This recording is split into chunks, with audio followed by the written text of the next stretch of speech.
This entire cinematic sequence you just saw was created using AI, Kling 3.0. And in this video, I'm going to show you how you can create cinematic sequences just like this. It's March 2026 and AI video has been improving incredibly fast over the last couple of years, and Kling 3.0 has crossed a new line. Kling 3.0 can generate scenes with complex motion, maintain consistent characters, and create scenes that look like they belong in a film.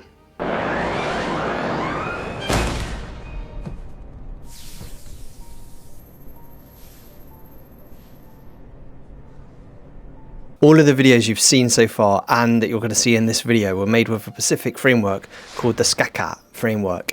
And this framework basically lays out the best way to create a prompt structure for creating videos like this using Kling 3.0. In brief, every prompt follows scene, characters, action, camera, audio. As I teach you this method, keep in mind that you don't need to remember all of these exact details, as I've created a cinematic prompt GPT which you can use to create your own prompts following this same method. Make sure to get access to that in the link below this video in the pinned comment or in the description. The difference between AI video and cinematic AI is not just the tool, which in this case is Kling 3.0, but it's how you prompt it, it's the story.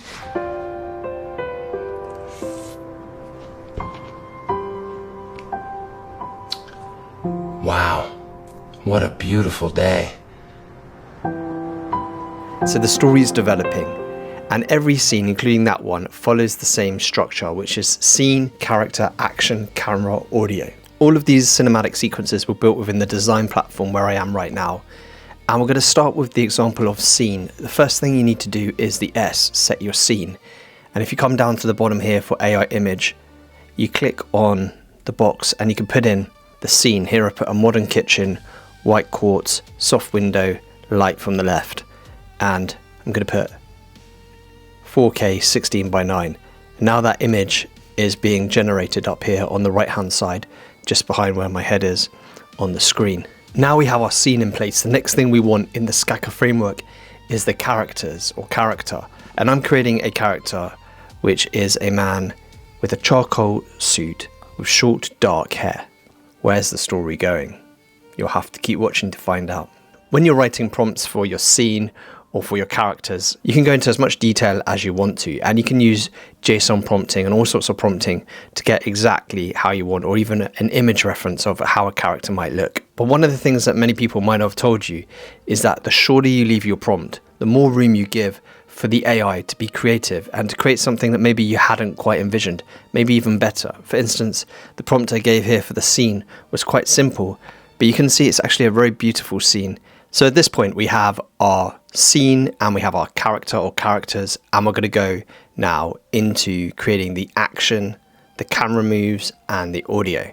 And for this I'm going to take you into my cinematic Kling 3.0 prompt writer, which basically just helps to organize the prompt, describing for Kling 3.0 the scene, the character, the action, the camera and the audio. So this is the Kling 3.0 cinematic prompt writer, and in here I'm just going to upload the image. I'll put a link to this in the description for this video so you can use it.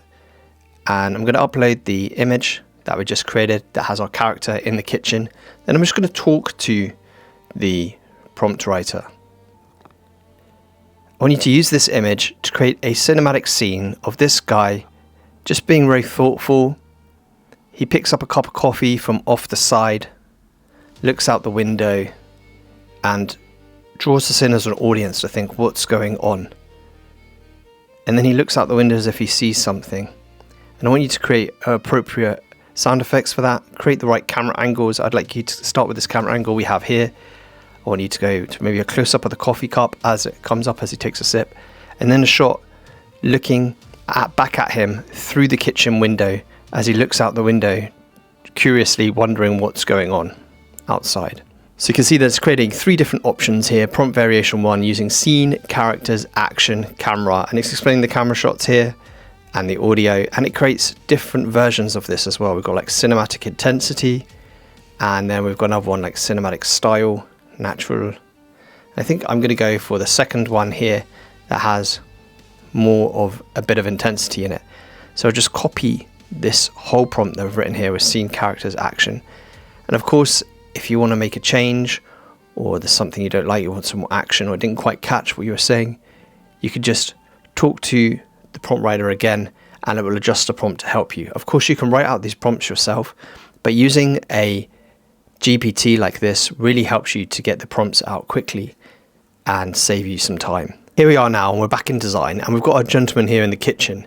And next what we're going to do is bring this to life as a video. So you can go down to the chat box down the bottom here, and you can choose your input image, which is going to be the man here on the canvas. And in here we can choose our model, and they've got all of the models that you can choose from here. We're using Kling 3.0 here, and you've got a choice of multi-shot on, where you can write short little prompts like this and create them in little shots like this. Well, I prefer the method and found the method where you have multi-shot turned off, and then you just paste in the whole prompt. And so we have our whole prompt here, which was made within the Kling 3.0 cinematic GPT, and showing the scene, characters, action, camera shots, audio, and style using the Saka method. And then here we have our framing options, which we're going to choose as you choose 16:9. It's already got it automatically because of the picture which has been chosen as a reference. But if it was just a text to video example, you'd be able to choose which aspect ratio you want, 1:1, 16:9, or 9:16. Choose the duration of the video clip here. We're going to slide that all the way up to 15 seconds. And then you can turn the sound on and off here, have the sound turned on, and then hit this button on the end to generate.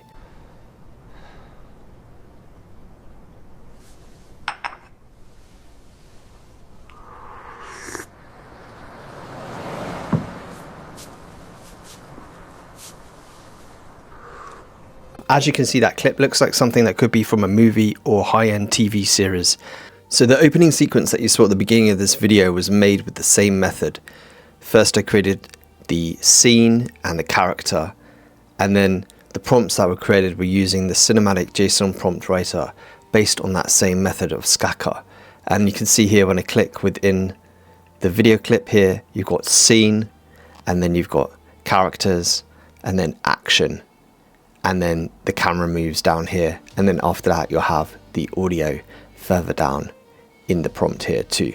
Just as you saw with the ones we did just now, I created the images. I used NanoBanana to create those images.